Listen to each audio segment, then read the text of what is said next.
barunya ada 11 orang. Oh, hari Minggu ya? Hari Sabtu?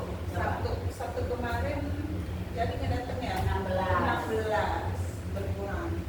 Kemarin mungkin kena itu ya, Minggu ya, pada jalan-jalan sama long weekend juga. Terus teman lama ada 117. Kemarinnya 100. Wah, besar rekor. Yang satu rame. Tapi kemarin hari Minggunya yang agak sepi, turun. Nggak nyampe. Nanti tanggal 6 libur dong, jadi Nanti kita infoin. Hah? Nanti kita infoin. Nanti ada info di grup.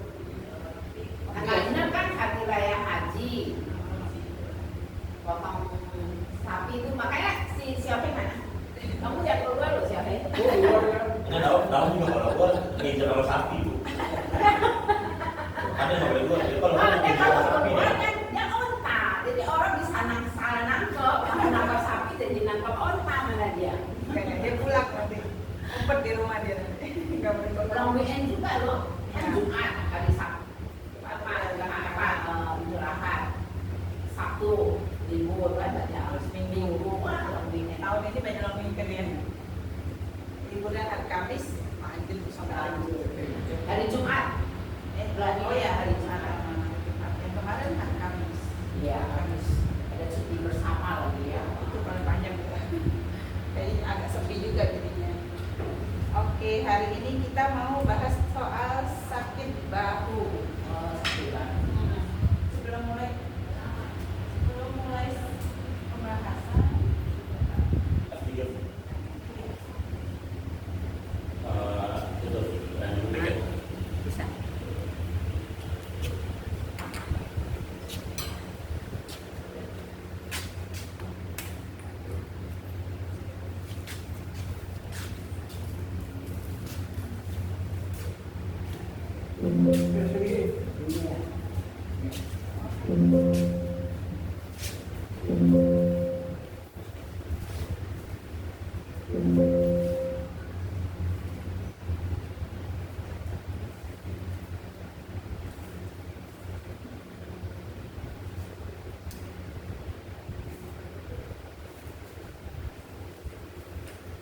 Nah, sebelum mulai pembahasan, Bapak Ibu boleh tangannya gini, coba tes. Itu masalah saya. Ini masalah cicek ya. Nah, tangannya bisa mepet ke kepala, tapi kepalanya nggak boleh miring. Kepalanya nggak boleh miring. Bisa saya. Bisa ya, iya, nggak nyampe. Kalau soal jangan dipaksain. Nah, ini juga nggak bisa. Kalau Pak Suryadi, kepalanya juga nggak boleh miring, harus lurus gini. Saya, yang tangan satu lagi coba. Bisa? Oh, ya, ini bisa. Kanan bisa. Ini yang bisa ya. Oke, kalau tangannya ke belakang ini coba. Nggak bisa. Bisa, tapi terbatas. Terbatas ya. Ya, ini bisa. Saya bisa semuanya. Kiri kanan bisa. Berarti Saya kalau mau langsung lihat itu juga bisa. Ada di belakang saya sih. dia takut setrum nanti. Takut. Sudah mulai belum ini rekamnya? Udah mulai ya. Sinyal juga. Suara. Oke, ini yang pertama awal-awal mulai dari sakit bahu.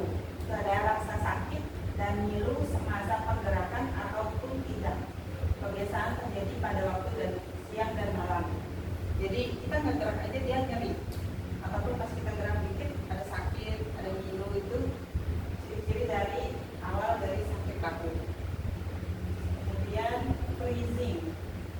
Jadi kawasan sendi mula berasa keras, tetap pergerakan dan rasa sakit di sekitar bahu. Bahu akan bertambah sakit, terutama ketika waktu malam.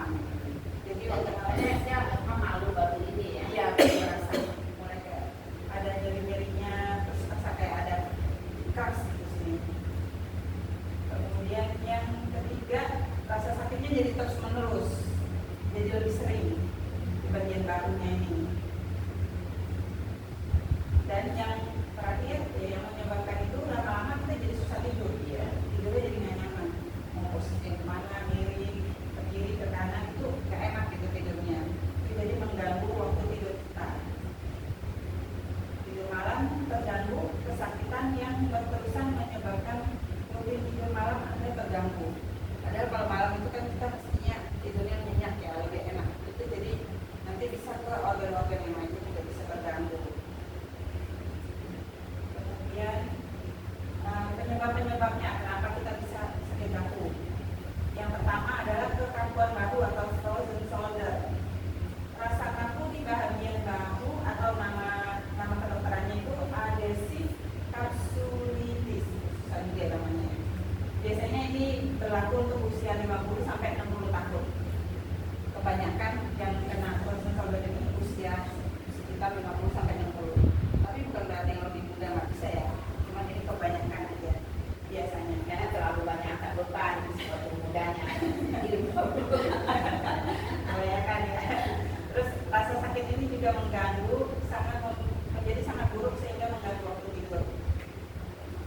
Resiko terdapat beberapa penyakit atau keadaan yang boleh meningkatkan resiko untuk mengidapnya. Antaranya adalah diabetes. Jadi kalau mungkin bapak ibu yang punya diabetes ada kemungkinan bisa punya sakit bahu ini. Yang kedua itu stroke. Stroke kan biasanya dia kayak ada satu bagian yang nggak bisa bergerak ya, itu bisa bikin sakit bahu. Kemudian pasca pembedahan membuang payudara, mungkin kayak habis operasi kanker payudara atau mungkin operasi apa yang banyak payudara. Yang ketiga itu penyakit jantung. Sakit jantung juga bisa membuat kita ada kemungkinan ada sakit bahu. Yang kelima penyakit Alzheimer. Kalau ibu tahu penyakit Alzheimer, Dulu pakannya iya kayak betul gitu. Kayak kalau dulu nenek saya, nama saya pakai Iya, nama cici saya. hipertensi ya. Kalau hipertiroid itu kayak gondok. Oh, Gondok. Jadi ini ada 6 penyakit yang bisa meningkatkan resiko untuk punya sakit bahu. Kemudian kecederaan otot rotator cuff. Jadi otot yang di bagian sini itu ada sobeknya. Karena apa? Simptom makanya kalau terlalu tinggi jangan dipaksa. iya nggak boleh dipaksa. Pergerakan sendiri jadi terbatas. Kalau ini ada sobek kan pasti sakit ya. Iya. Bisa angkat tinggi-tinggi. Sakit bahu ketika ingin mencapai sesuatu yang lebih tinggi dari atas kepala. Nggak bisa angkat yang lebih, ambil lagi yang lebih tinggi yang di atas kemarin apa. Terus sakit bahu khususnya di waktu malam. Kemudian bahu menjadi semakin lemah perlahan-lahan dan kesusahan dalam menyentuh bagian belakang badan. Terutama kalau perempuan kan kita bisa mau kasih nyerah gitu susah ya. Pasang di depan. Pasang di depan. Ya sekarang ada yang itu juga kan di depan. Iya. Enggak, ini ada kan sebentar juga. Tapi ya kalau enggak ya tetap maksud putar ya. Iya. Kemudian yang ketiga yaitu osteoartritis sendi bahu. Seperti sendi lain dalam badan Anda, sendi bahu juga bisa mengalami osteoartritis. Biasanya osteoartritis kan junior ya. Iya, junior ya. Gitu. Kalau ini yang di bagian bahu. Itu karena apa? Sebabnya bisa karena genetik, juga usia, juga jenis kelas. Infeksi ya. Ataupun karena infeksi waktu cedera, waktu olahraga, terkecil. Contohnya dari tulang rawan kita yang masih oke, lama-lama kalau dipakai dipaksa pakai, lama-lama jadi begini, lama-lama jadi hilang. Jadi ada kayak strukturnya. Makanya kami mesti banyak makan opera. Opera. Dia kayak sampai gitu. Dia ada lebih. Oh dia bisa nambahin tulang rawan sayur. Iya. Bisa buat nambahin ini ya di situ. Otak, otak, otak. Kemudian yang keempat itu adalah bahu yang berkilir. Apabila terkena pengaruh yang kuat kepada bahu, tulang humerus bisa terkilir dan keluar daripada soket sendinya. Maksudnya jadi kan ada beberapa orang yang tulangnya miring ini, maju ke depan. Banyak itu kalau Iya, makan Pak. Pak. Dia bisa keluar dari sendinya. Kalau dulu saya tangan, karena jatuh juga sih waktu itu. Jadi ini tulang sendinya keluar dari tempat. Kemudian dalam keadaan yang serius, bahu yang terkilir ini bisa mengakibatkan cedera kepada tisu lain dan juga saraf. Dan simptom bahu terkilir, ciri-cirinya ya, kecacatan jelas pada bara bagian bawah, kelihatan ini. keluar. Terus ada bengkak juga, dan juga rasanya sakit. Harus bergerak, kaku ya. Seseorang juga boleh mengalami rasa kebas, lemah, dan terjebak pada bagian yang cedera. Ini nggak bisa, harus digerakin. Nah ini ada Bapak, kita punya testimoni Bapak Jivendra. Dia tangannya itu waktu sebelum terapi cuma bisa dinyajang, nggak bisa angkat ini. Setelah datang terapi dia bisa dinyajang. Namanya siapa Pak?